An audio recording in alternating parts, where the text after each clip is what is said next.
মৰমৰ ছাত্ৰ-ছাত্ৰীসকল তোমালোকক মোৰ চেনেললৈ স্বাগতম জনাইছো। আজিৰ এই ভিডিঅ'টিত তোমালোকৰ সপ্তম শ্ৰেণীৰ গণিত পাঠ্যপুথিৰ ৩ নম্বৰ অধ্যায় তথ্যৰ ব্যৱহাৰ নামৰ যেটো অধ্যায় আছে সেই অধ্যায়টিৰ অনুশীলনীৰ 3.2 অংকবোৰ লৈ আহিছো আৰু আজিৰ ভিডিঅ'ত তোমালোকৰ অনুশীলনীৰ 3.2ৰ এই 6 নম্বৰৰ পৰা কৰিম। ইয়াৰ আগৰ ভিডিঅ'ত 5 নম্বৰলৈকে কৰা হৈছে। যিসকল ছাত্ৰ-ছাত্ৰীয়ে আগৰ ভিডিঅ'টো নাই চোৱা বা যদি এই অংকবোৰ তোমালোকে বুজি নাই পোৱা বা যদি কৰিব পৰা নাই তেন্তে তোমালোকে আগৰ ভিডিঅ' চাব পাৰিবা। এই ভিডিঅ'ৰ ডেসক্ৰিপচন বক্সত দিয়া আছে। লগতে তোমালোকৰ অনুশীলনীৰ 3.1ৰ ভিডিঅ'ৰ লিংকসমূহ এই ভিডিঅ'ৰ ডেসক্ৰিপচন বক্সত আছে। যিসকলে নাই চোৱা তোমালোকে চাই ল'বা আৰু লগতে বাকি যিখিনি পাঠ আছে 1 নম্বৰ অধ্যায় বা 2 নম্বৰ অধ্যায় তাৰ লিংক এই ভিডিঅ'ৰ ডেসক্ৰিপচন বক্সত দিয়া আছে। বা যি কি নহওক এতিয়া তোমালোকে 6 নম্বৰ প্ৰশ্নটো চোৱা। ইয়াত কি কৈছে, এটা শ্ৰেণীৰ 13 জন ছাত্ৰ-ছাত্ৰীৰ বয়স তলত দিয়া ধৰণৰ। তাৰমানে এটা শ্ৰেণী বা এটা ক্লাছৰ 13 জন ছাত্ৰ-ছাত্ৰীৰ বয়সটো ইয়াত দিয়া আছে, বুজিছানে? ইয়াত তোমালোকে যদি হিচাপ কৰা 13 জন পাবা। 1 2 3 4 5 6 7 8 9 10 11 12 13। তাৰমানে 13 জন ছাত্ৰ-ছাত্ৰীৰ বয়স দিয়া আছে এটা ক্লাছৰ। ইয়াত কৈছে যে তথ্যসমূহৰ পৰা মধ্যমান, বহুলক আৰু মধ্যমা নিৰ্ণয় কৰা। ইয়াত তিনিটা বস্তু নিৰ্ণয় কৰিবলৈ দিছে। এটা কৈছে মধ্যমান উলিয়াবলৈ, এটা বহুলক আৰু এটা মধ্যমা। প্ৰথমে তোমালোকে যিখিনি তথ্য দিয়া আছে সেই তথ্যখিনি প্ৰথমে ঊৰ্ধ্বক্ৰমত সজাই ল'বা। এই ধৰণে লিখিবা যে প্ৰদত্ত 13 জন ছাত্ৰ-ছাত্ৰীৰ বয়স ঊৰ্ধ্বক্ৰমত সজালে আমি পাওঁ। যদি আমি ঊৰ্ধ্বক্ৰমত সজাও আমি এইখিনি পাম, নহয়নে? 14 কেইটা আছে, 3 6 3 9টা 14 আছে আৰু 15 4টা আছে। 9 4 13। তো প্ৰথম আমাক মধ্যমান নিৰ্ণয় কৰিবলৈ দিছিলে। তো এটাকে মধ্যমান সমান এইটো লিখিবা তোমালোকে। মধ্যমান এনেকৈ আমি উলিওৱা তোমালোকে জানাই। মধ্যমান কেনেকৈ উলিওৱা হয় মানে যিখিনি ৰাশি দিয়া থাকে সেই ৰাশিৰ যোগফল ডিভাইডেড বাই যিমানটা ৰাশি থাকে সেইমানটা, সেইটো সংখ্যা লিখিব লাগে তলত। তো ইয়াত যেহেতু 13টা আছে গতিকে তলত 13 হ'ল আৰু ওপৰত এই যিখিনি আছে এই গোটেইখিনি যোগ দিছো। তো নেক্সট লাইনত কি হ'ব, আমাৰ তলৰ যেটো এই 13 এই 13টো তলত লিখা। তাৰপিছত এইখিনি যদি তোমালোকে যোগ কৰা, যোগ কৰিলে তোমালোকে পাবা 186। তাৰপিছত এতিয়া তোমালোকে এইটো কি কৰিব লাগিব, হৰণ কৰিব লাগিব। 13ৰে যদি আমি 18 হৰণ কৰোঁ 13 গুণ 13, ইয়াত 5 থাকিল 56 হ'ল, হয়নে? তো 13 4 গুণ কিমান হয়, 52 হয়। তো 56 52 4 থাকিল দশমিক দিয়ে 0 হ'ল। তো 13 3 গুণ 39, হয়নে? তো আমি 14.3 নেক্সট আমি 0লৈকে ল'ব পাৰোঁ। তো আমাৰ 14.30। তো এইটো হ'ব আমাৰ মধ্যমান। এইটো তোমালোকে সাইডত হৰণ কৰি চাই ল'বা। এইটোৱে পাবা তোমালোকে। নেক্সট আমাক বহুলক উলিয়াব দিছে। বহুলক তোমালোকে জানা যিটো ৰাশি বেছি বাৰ থাকে। তো ইয়াত 14 বেছি বাৰ আছে গতিকে এই তথ্যখিনিৰ বহুলক 14 হ'ব। তাৰপিছতে মধ্যমা কৈছে। মধ্যমা তোমালোকে জানা মাজৰ যিটো ৰাশি। তো ইয়াত মুঠ 13টা আছে, এইফালে 6টা বাদ দিয়ে 1 2 3 4 5 6 এই 6টা আৰু এইফালে 6টা, মাজত 14 পৰিছে গতিকে মধ্যমা হ'ব 14। একেবাৰে সহজ। তো মধ্যমান আমি কেনেকৈ উলিয়াও, এই যিখিনি তথ্য দিয়া থাকে তাৰ যোগফল ডিভাইডেড বাই যিমানটা থাকে। তাৰপিছতে বহুলক যিটো বেছি বাৰ হয়, যেনেকৈ 14 বেছি বাৰ আছে সেইটো 14 হৈছে, আৰু মধ্যমা যিটো মাজত পৰে সেইটো মধ্যমা। এই ধৰণে মধ্যমান, বহুলক আৰু মধ্যমা নিৰ্ণয় কৰা হয়। এইবাৰ 7 নম্বৰটো চোৱা। ইয়াত কৈছে তলৰ তালিকাখন পূৰ কৰা। এই তালিকাখন য'ত য'ত প্ৰশ্নবোধক চিন দিয়া আছে এইখিনি পূৰ কৰিব লাগে। ইয়াত নম্বৰ দিয়া আছে। আমি প্ৰথমতে প্ৰসাৰ উলিয়াব লাগিব, তাৰপিছত মধ্যমান, তাৰপিছতে বহুলক, তাৰপিছত মধ্যমা। সো আমি প্ৰথমে কি কৰিম, এইখিনি আমি ঊৰ্ধ্বক্ৰমত সজাই লওঁ বলা। ঊৰ্ধ্বক্ৰমত সজালে গোটেইখিনি তথ্য উলিয়াবলৈ আমাৰ সহজ হৈ যায়। প্ৰসাৰ কেনেকৈ উলিয়াই তোমালোকে নিশ্চয় জানা যে আটাইতকৈ ডাঙৰটোৰ পৰা আটাইতকৈ সৰুটো বিয়োগ কৰিব লাগিব। ইয়াত যদি তোমালোকে চোৱা আটাইতকৈ ডাঙৰ আছে 45 আৰু আটাইতকৈ সৰু হৈছে 0। সো মাইনাছ যদি কৰোঁ আমি 45ৰ পৰা 0 মাইনাছ কৰিলে 45 পাম। তাৰমানে প্ৰসাৰ 45 হ'ব। মধ্যমানৰ কাৰণে আমি গোটেইখিনি যোগ কৰি ইয়াত কিমানটা আছে 4 4 8 8 3 11। সো মধ্যমানৰ কাৰণে গোটেইখিনি যোগ কৰি আমি 11ৰে হৰণ কৰিব লাগিব আৰু বহুলক যিটো বেছি বাৰ আছে সেইটো বহুলক হ'ব আৰু মধ্যমা যিটো মাজত পৰিব হেতুই মধ্যমা হ'ব একেবাৰে সহজ এটো তোমালকে এই ধৰণে কৰিবা সোৱা প্ৰথমে তালিকাখনত যিখিনি নম্বৰ দিয়া আছে বা তথ্য দিয়া আছে সেইখিনি প্ৰথমে ঊৰ্ধ্বক্ৰমত সজাই লবা এই ধৰণে লিখিবা তালিকাত দিয়া নম্বৰসমূহ ঊৰ্ধ্বক্ৰমত সজালে আমি পাও তো এনেকে ঊৰ্ধ্বক্ৰমত সজাই লবা প্ৰথমতে 0 আটাইতকৈ সৰুটো সৰুৰ পৰা ডাঙৰলৈ এনেকে সজাই লবা সজোৱাৰ পিছত আমাৰ প্ৰথম প্ৰখাৰ উলিয়াব দিছে তো প্ৰখাৰ ইকুৱেল কি হয় প্ৰখাৰ ইকুৱেল আটাইতকৈ ডাঙৰটোৰ পৰা আটাইতকৈ সৰুটো বিয়োগ তো আটাইতকৈ ডাঙৰ আছে আমাৰ 45 আৰু আটাইতকৈ সৰু আছে 0 সো 45 - 0 সো ইকুৱেল কিমান হ'ব 45 ৰ পৰা 0 মাইনাস কৰিলে 45 সো এই তথ্যখিনিৰ বা নম্বৰখিনিৰ প্ৰখাৰ হ'ব 45 তাৰ পিছত নেক্সট আমাক উলিয়াব দিছে মধ্যমান তাৰপিছত লিখিবা তোমালকে মধ্যমান সমান কি হ'ব মধ্যমান তোমালকে এনেকে আস্তানিবা আৰু ইয়াত কেইটা তথ্য আছে আমি হিসাব কৰি চাও 1 2 3 4 4 8 8 3 11 তল লিখিবা 11 আৰু এই গুটিখিনিৰ যোগফল তাৰমানে 0 + 5 + 10 + 15 + 15 এই ধৰণে +20 + 25 + 30 + 35 + 40 আৰু লাষ্টত আমাৰ আছে 45 সেই গুটিখিনি যোগ কৰি তলত যিমানটা আছে হেতুৰে হৰণ কৰিলে আমি মধ্যমান পাম তলত 11 টো লিখা আৰু এই যদি গুটিখিনি তোমালকে যদি যোগ কৰা তেতিয়া যোগ কৰিলে তোমালকে পাবা 240 বা 240 পাবা তাৰ পিছত তোমালকে হৰণ কৰি দিয়া 11 ৰে 240 ক যদি আমি হৰণ কৰো তেতিয়া আমি কিমান পাম 11 2 গুণ 22 হয়নে আমাৰ ইয়াত থাকিল 2 20 হল তাৰপিছত 11 1 গুণ 11 তাৰ পিছত আমি 20 ৰ পৰা 11 গলে আমাৰ 9 হ'ব তাৰপিছত ইয়াত দশমিক দিয়া 0 হল সো 11 8 গুণ 88 হ'ব তাৰ পিছত 90 ৰ পৰা 88 গলে আমি 2 পাম তাৰ পিছত 0 এটা ললো 11 1 গুণ 11 তাৰ পিছত আকৌ আমাৰ 9 হ'ব 90 11 8 গুণ 88 তাৰপিছত আকৌ 2 20 11 1 গুণ 11 এনেকে আমাৰ এটো গৈ থাকিব হয়নে এইফালে আমাৰ এটো উলাই থাকিব 81 এনেকে উলাই থাকিব সো আমি কি লিখিম এটো যে 21.818 আছে সো আমি এটো লিখিম 82 তাৰমানে দশমিকৰ পিছত যদি আমি দুটা অংক লওঁ এই দুটাৰ পিছৰ 3 নম্বৰটো যদি 5 বা 5তকৈ যদি ডাঙৰ হয় তেতিয়া তাৰ আগৰ সংখ্যাটোত আমি 1 যোগ দিব লাগে সো আমাৰ 1 আছিল হেতু 2 হৈ গল যেহেতু এটো 8 আছে সো আমাৰ মধ্যমান পালো 21.82 তাৰ পিছত আমাৰ নেক্সট কি উলিয়াব দিছে বহুলক তাৰ পিছত লিখিবা তোমালকে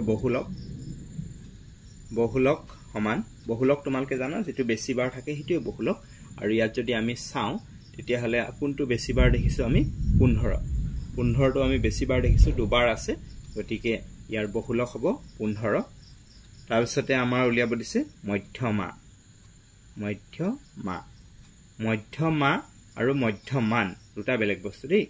সো মধ্যমা আমি কেনেকৈ উলিয়া যেটো মাজত পৰিব এতিয়া ইয়াত মুঠ আমাৰ কেটা আছে 11টা নহয়নে 4 8 3 11 সো এফালে তোমালকে 5টা বাদ দিয়া এই 5টা তথ্য যদি এফালে বাদ দিও এফালে এই 5টা যদি আমি বাদ দিও মাজত পৰিছে আমাৰ 20 গতিকে আমাৰ মধ্যমা হ'ব 20 আমাৰ মধ্যমা 20 হ'ব সোৱা এটো 20 টো মাজত পৰিছে এফালে 5টা এফালে 5টা মাজত 20 পৰিছে গতিকে আমাৰ মধ্যমা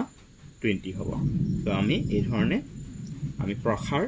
মধ্যমান বহুলক আৰু মধ্যমা নিৰ্ণয় কৰিলো আশা কৰিছো তোমালকে বুজি পাইছা হেকত তোমালকে এই তালিকাটো বনাই তোমালকে প্ৰখাৰ মধ্যমান বহুলক মধ্যমা আমি যিমান পালো সেইখিনি বহাই দিবা প্ৰখাৰ আমি পালো 45 হেতু 45 ইয়াত লিখি দিবা মধ্যমান 21.82 বহুলক 15 আৰু মধ্যমা 20 এখিনি লিখি দিবা নেক্সট এবাৰ 8 নম্বৰটো সোৱা ইয়াত কৈছে তলৰ উক্তিবোৰ শুদ্ধ নে অশুদ্ধ কোৱা এই উক্তিখিনি শুদ্ধ নে অশুদ্ধ কবলৈ দিছে 1 নম্বৰ বহুলক সদায় তথ্যৰ মাজত থকা এটা ৰাখি কি কৈছে বহুলক হৈছে সদায় তথ্যৰ মাজত থকা এটা ৰাখি বুলি কৈছে এটো শুদ্ধ নে অশুদ্ধ আৰু এই 1 নম্বৰ উক্তিটো হ'ব শুদ্ধ কাৰণ আমি যে বহুলক নিৰ্ণয় কৰি আছো আগৰ যিবোৰ অংক দেখিলা আমি সেই বহুলকটো এই তথ্যৰ মাজত থকা এটা ৰাখি আমি লিখিছো যেনে এই অংকটো 6 নম্বৰত আমি বহুলক কিমান পাইছিলো 14 পাইছিলো 14 এই ৰাশিখিনি ইয়াৰ মাজতে আছে নে নাই আছে গতিকে বহুলক সদায় তথ্যৰ মাজত থকা এটা ৰাশি এটো শুদ্ধ লিখিবা নেক্সট 2 নম্বৰ মধ্যমান সদায় তথ্যৰ মাজত থকা এটা ৰাশি এটো তোমালকৰ অশুদ্ধ হ'ব মধ্যমানটো সদায় তথ্যৰ মাজত থকা এটা ৰাশি নহবও পাৰে এতিয়া অলপ আগতে যে আমি মধ্যমানটো উলিয়ালো আমি ইয়াত মধ্যমানটো কিমান পালো আমি এই 7 নম্বৰটো কৰোতে আমি মধ্যমান পালো 21.82 কিন্তু আমি যদি ইয়াত চাও ইয়াত 21.82 কিন্তু আমি কতো দেখা পোৱা নাই কিন্তু আমি মধ্যমান 21.82 পাইছো মানে কি বুজি পাইছো যে মধ্যমান সদায় তথ্যৰ মাজত থকা ৰাশি নহবও পাৰে গতিকে এটো অশুদ্ধ নেক্সট 3 নম্বৰ কৈছে মধ্যমা সদায় তথ্যৰ মাজত থকা এটা ৰাশি আৰু এটো শুদ্ধ হ'ব মধ্যমা সদায় তথ্যৰ মাজত থকা ৰাশি হয় যেনে ইয়াৰ মধ্যমা আমি কিমান পালো আমি ইয়াৰ মধ্যমা 20 পাইছো আৰু এই তথ্যখিনিত 20 আছে তো গতিকে আমাৰ এটো 3 নম্বৰটো শুদ্ধ হ'ব তো 1 আৰু 3 টো শুদ্ধ হ'ব 2 টো অশুদ্ধ এবাৰ নেক্সট 9 নম্বৰ প্ৰশ্নটো চোৱা লাষ্ট প্ৰশ্ন ইয়াত কৈছে যে তলৰ তথ্যসমূহৰ মধ্যমান বহুলক আৰু মধ্যমা নিৰ্ণয় কৰা একেবাৰে সহজ আমি মধ্যমান প্ৰথমে তাৰপিছত বহুলক তাৰপিছত মধ্যমা নিৰ্ণয় কৰিম তো তাৰ আগতে আমি কি কৰিম আমি তথ্যখিনি ঊৰ্ধ্বক্ৰমত সজাই লম অৰ্ধক্ৰমত সজালেও হ'ব আমি ঊৰ্ধ্বক্ৰমত সজাই লম ঊৰ্ধ্বক্ৰমত সজাই আমি এই মধ্যমান বহুলক আৰু মধ্যমা নিৰ্ণয় কৰিবলা 9 নম্বৰ একটো এই ধৰণে লিখিবা তথ্যখিনি ঊৰ্ধ্বক্ৰমত সজালে আমি পাও প্ৰশ্নত তথ্যখিনি যদি তোমালকে চোৱা এই ধৰণে আছে অৰ্থাৎ ঊৰ্ধ্বক্ৰমতে আছে তথাপিতো এটো লিখিছো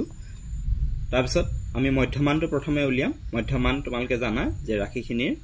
সমষ্টি ডিভাইডেড বাই মুঠ ৰাশিৰ সংখ্যা ইয়াত মুঠ ৰাশি কেটা আছে 8 আছে 4টা 18 5টা আছে তাৰমানে 4 5 9 তলত 9 লিখিলো আৰু এই গুটেখিনি যোগফল লিখিছো এইখিনি যোগ কৰিলে তোমালকে পাবা 122 আৰু তলত আছে আমাৰ 9 এতিয়া 9 এৰে যদি আমি 122 খৰণ কৰো তেতিয়ালে কিমান পাম 9 এৰে তোমালকে 122 খৰণ কৰি চোৱা সো আমি প্ৰথমতে লিখিম এবাৰ হয়নে 9 1 গুণ 9 তো আমাৰ ইয়াত কিমান থাকিল 3 32 থাকিল 32 হল 9 3 গুণ হ'ব 27 এই আমাৰ কিমান থাকিল 7 5 12 তাৰ মানে 5 তাৰপিছত দশমিক দিয়া শূন্য হল তাৰপিছত 9 5 গুণ 45 5 50 আকৌ 9 5 গুণ 45 আকৌ 5 এই ধৰণে এটো ওলাই গৈ থাকিব তাৰ মানে আমি লিখিব পাৰিম যে 13.55 so 13.55 এটো হল আমাৰ মধ্যমান নেক্সট বহুলক উলিয়াব দিছে সো বহুলক কোনটো হ'ব ইয়াত 8 আছে 4 বাৰ কিন্তু 18 5 বাৰ আছে যেটো বেছি বাৰ থাকে হেতুৱে বহুলক হয় গতিকে বহুলক হ'ব 18 তাৰপিছতে মধ্যমা উলিয়াব দিছে যেটো মাজত পৰে হেতুৱে মধ্যমা হয় তো ইয়াত যদি আমি এফালে চাও এই 4টা যদি এফালে বাদ দিও এই 4টা এফালে যদি বাদ দিও মাজত এই 18 টো পৰিছে গতিকে মধ্যমা হ'ব 18 আশা কৰিছো তো বুজি পালা নেক্সট 2 নম্বৰটো তথ্যখিনি ঊৰ্ধ্বক্ৰমতে সজোৱা আছে তোমালকে এই লাইনটো নিলিখিলেও হ'ব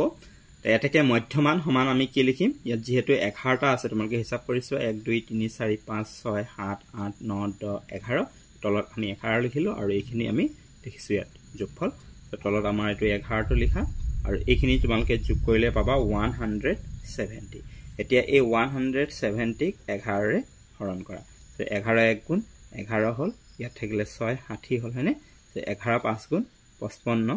5 দশমিক দিয়া শূন্য হল তাৰপিছতে 11 4 গুণ কিমান হ'ব 44 তাৰপিছত ইয়াত থাকিলে 6 60 হল আকৌ 11 5 গুণ 55 তাৰপিছতে 5 50 হল 11 4 গুণ এনেকে এটো ওলাই গৈ থাকিব 4 5 4 5 এনেকে ওলাই গৈ থাকিব সো আমি মধ্যমানটো কিমান লিখিম আমাৰ মধ্যমান হ'ব 15.45 সো 15.45 এটো হল আমাৰ মধ্যমান তাৰপিছত আমাৰ বহুলক উলিয়াব দিছে সো বহুলক সমান তোমালকে ইয়াত চোৱা কোনটো বেছি বাৰ আছে ইয়াত বেছি বাৰ তোমালকে যদি চাওয়া তেতিয়া হলে ইয়াত তোমালকে 10 টো চোৱা 10 টো দুবাৰ আছে তাৰপিছতে 16 টো দুবাৰ আছে 18 টো দুবাৰ আছে প্ৰত্যেকটো দুবাৰ দুবাৰকে আছে গতিকে ইয়াত বহুলক তিনিটা হ'ব 10 16 আৰু 18 তাৰপিছত আমাৰ মধ্যমা উলিয়াব দিছে মধ্যমা মধ্যমা সমান কি হ'ব মাজত কোনটো পৰিছে ইয়াত তোমালকে যদি চোৱা 11টা আছে হেনে সো এফালে 5টা বাদ দিয়া এই 5টা তথ্য বাদ দিয়া আৰু এফালে 5টা বাদ দিয়া সো মাজত এই 16টো পৰিছে মানে মধ্যমা হ'ব 16 আশা কৰিছো তোমালকে এটো বুজি পাইছা এবাৰ 3 নম্বৰটো চোৱা তথ্যখিনি ঊৰ্ধ্বক্ৰমত সজালে আমি পাওঁ 3 নম্বৰত যিখিনি তথ্য দিয়া আছে সেইখিনি ঊৰ্ধ্বক্ৰমত সজোৱা নাই কিতাপত তোমালকে এই ধৰণে সজাই লবা ঊৰ্ধ্বক্ৰমত আটাইতকৈ সৰু 2 আছে আৰু আটাইতকৈ ডাঙৰ 42 আছে এই ধৰণে সৰুৰ পৰা ডাঙৰলে সজাই তাৰ পিছতে মধ্যমানটো উলিয়াবা ইয়াত আমাৰ মুঠ 9টা তথ্য আছে তোমালকে যদি হিচাপ কৰা 4 4 8 1 9 তলত 9 দিবা আৰু এইখিনিৰ যোগফল ওপৰত হ'ব আৰু এইখিনি যোগ কৰিলে তোমালকে পাবা 173 এতিয়া 9 এৰে আমি 173 হৰণ কৰিব লাগিব প্ৰথমতে 9 1 গুণ 9 হ'ব হয়নে তাৰ পিছতে 9 8 17 হয়নে 83 হৈ গ'ল তাৰ 9 9 গুণ হ'ব আমাৰ 81 আৰু ইয়াত থাকিল আমাৰ 2 দশমিক দিয়া 20 হৈ গ'ল তাৰ পিছত আমি কি কৰিম 9 2 গুণ 18 আকৌ 2 20 হ'ব 9 2 গুণ 18 আকৌ 2 20 হ'ব এনেকৈ কৰি 2 ওলাই গৈ থাকিব তাৰ মানে আমি 19.22 লিখিব পাৰো সো 19.22 এইটো হল আমাৰ মধ্যমান নেক্সট আমাৰ বহুলক উলিয়াব দিছে সো বহুলক সমান কি হ'ব আমাৰ যেটো বেছি বাৰ থাকে হেতুৱে বহুলক নহয় জানো ইয়াত যদি তোমালকে চোৱা কোনটো বেছি বাৰ আছে ইয়াত এটাও সংখ্যা বা তথ্য নাই এবাৰতকৈ বেছি নাই গতিকে ইয়াত বহুলক কি হ'ব বহুলক লিখিব লাগিব তোমালকে নাই নেক্সট আমাৰ মধ্যমা উলিয়াব দিছে তো মধ্যমা আমাৰ কিমান হ'ব মধ্যমা যদি তোমালকে চোৱা মাজৰ সংখ্যাটোক আমি মধ্যমা বুলি কওঁ এইফালে 4টা বাদ দিয়া এইফালে 4টা বাদ দিয়া মাজত 15 পৰিছে গতিকে মধ্যমা হ'ব 15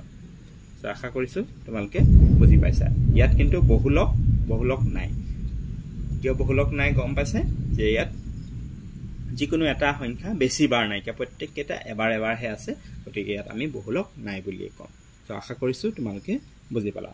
পৰমৰ ছাত্ৰ-ছাত্ৰীসকল আজি ভিডিওটি মানে আছিল ভিডিওটি কেনে পালা ভাল লাগিলে লাইক এটা কৰি দিয়া যদি অংক বুজি পাইছো বুলি ভাবিছা আৰু যদি মোৰ চেনেলটো প্ৰথম আহিছে আজি তেনে চেনেলটো সাবস্ক্ৰাইব কৰি ৰাখা যাতে আগলৈ এনেকুৱা ধৰণৰ ভিডিও মোক পাই থাকা আৰু মোৰ চেনেলটোৰ সৈতে জড়িত হৈ থাকিবা যেহেতু এই চেনেল এটা শিক্ষামূলক চেনেল হয় আৰু ইয়াত তোমালকৰ সকলো বিষয়ৰ ভিডিও নিয়মীয়াকৈ আগবঢ়াই থকা হয় লগতে তোমালকে মোৰ চেনেলটি প্লেলিষ্ট সেকশন এবাৰ চেক কৰি চাবা তাত তোমালকৰ বেলেগ বিষয় প্লেলিষ্ট ধুনীয়াকৈ কৰা আছে তোমালকে নিৰ্দিষ্ট বিষয় প্লেলিষ্টত গৈ নিৰ্দিষ্ট পাঠৰ ভিডিও চাই তাৰ পৰা আয়ত্ব কৰি ল'ব পাৰা কৰবাত কিবা অসুবিধা পালে বা বুজি নাপালে তোমালকে মোক কমেন্ট বা হোৱাটছআপ যোগে জনাব পাৰা মোৰ হোৱাটছআপ নম্বৰ আছে 7086618134 ইয়াৰ নেক্সট ভিডিওত 3.3 যিখিনি অংক আছে সেইখিনি লৈ আহিম আৰু তাৰ লিংক তোমালকে এই ভিডিও ডেসক্ৰিপচনত পাই যাবা ভিডিওটো চাবলৈ ধন্যবাদ